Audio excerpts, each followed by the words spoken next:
Welcome back. African farmer Mogaji is still here with me in the studio as we continue our discussion on food sustainability. Thank you so much for sticking around.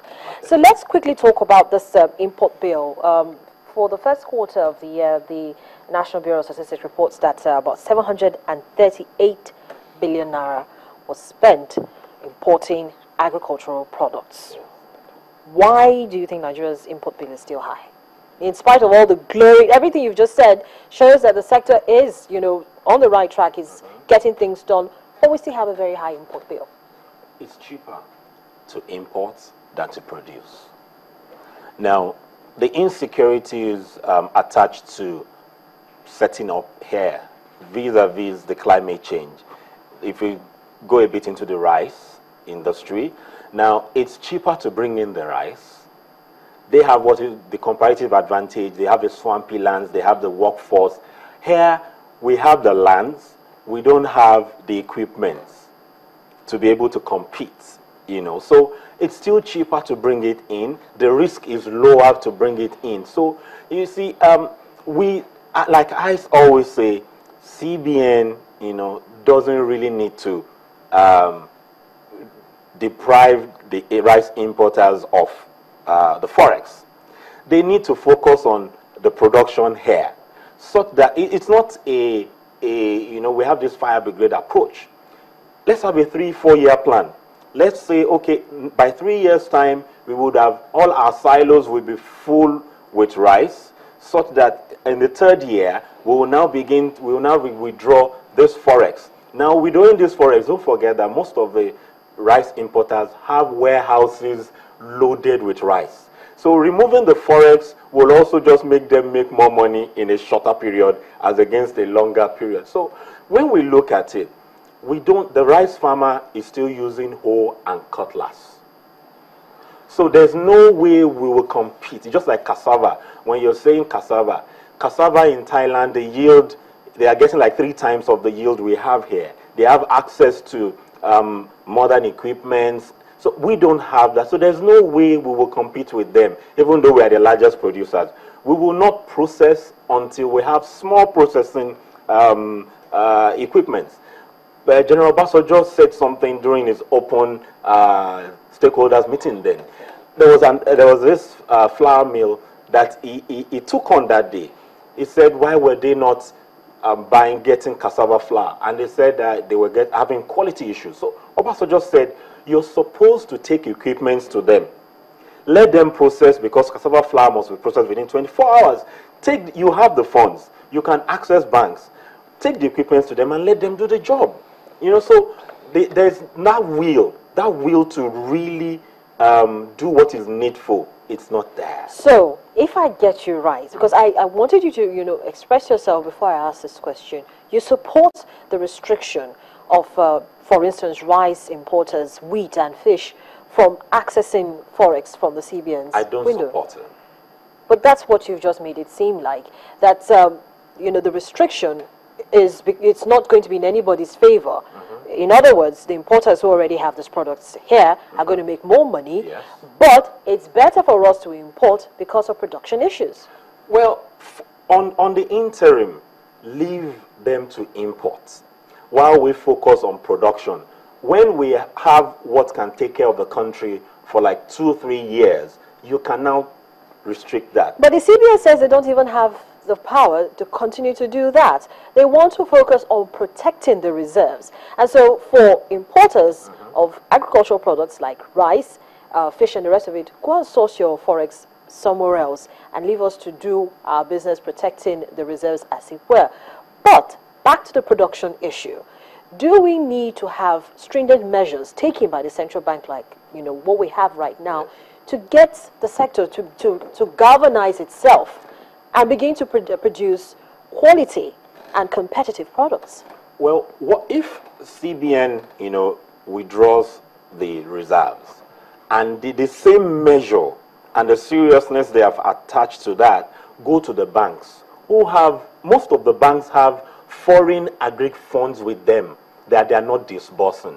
So if CBN will stop the rice importers, the toothpick importers, and also go to the banks and say, come, the fine the banks pay is meager compared to what the funds on their balance sheets would do for them. So if they now go to the banks and say, come, you don't give the funds with you, there will be issues. If they don't do that, it's a waste of time. We told them they're going to have more issues for the average man.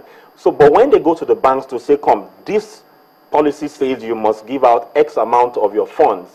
If you don't give it out, this is the penalty, and the penalty is grievous. You'll find the banks giving out the funds. So they can't just, go tilt to the left. It must be balanced for production to move. Banks don't give money to producers. You have the Bank of Industry to do that.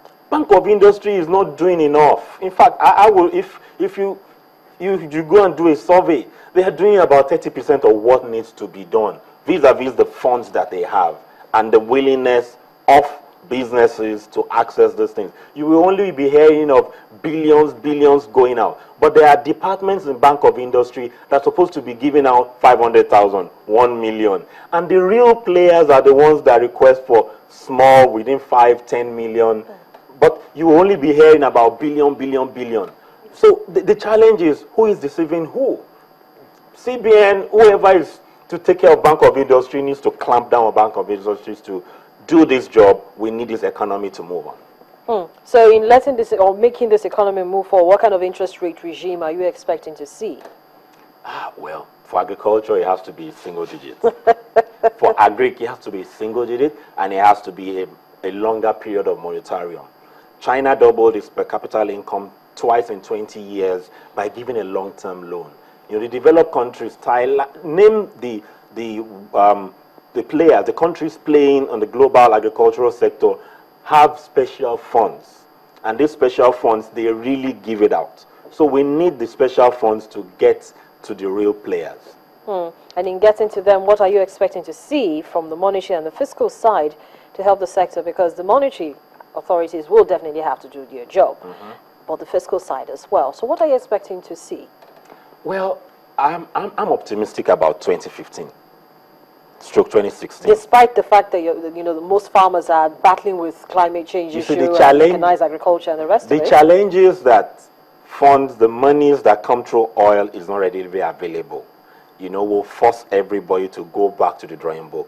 The best thing that has happened to Nigeria is this drop in oil. The governors now need to make money to pay salaries. They have to look inward. Federal government has to look inward. So all of them they are the dilemma. The problem they didn't attend to now before, they have to attend to it now. So the best time for Nigerian agriculture is now, and so many of us are expectant.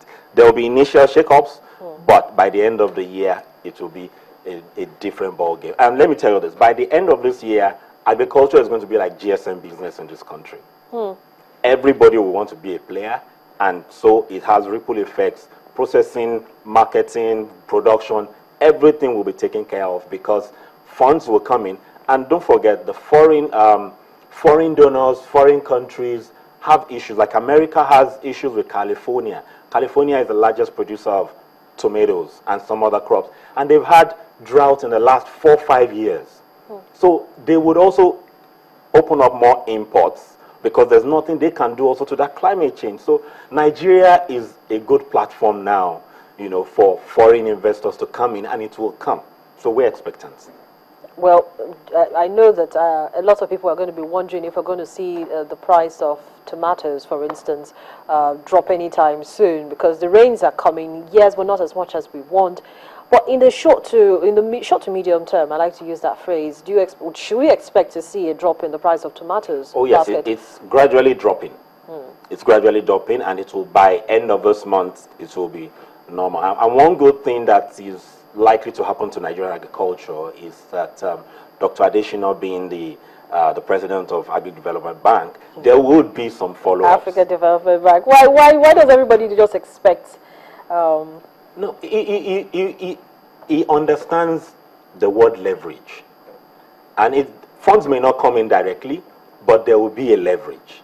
There are projects he has started, but being in that position attracts foreign investment that can be channeled. Not that African Development Bank is going to put in funds, but leverage.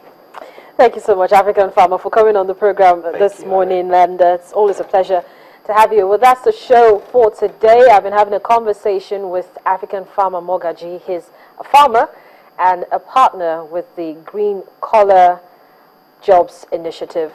Well, that's the show for today. Many thanks for being a part of it. If you missed any of it, you can watch it online on youtube.com/channelsweb/business morning. I'm Harriet Agbini. Have a profitable day.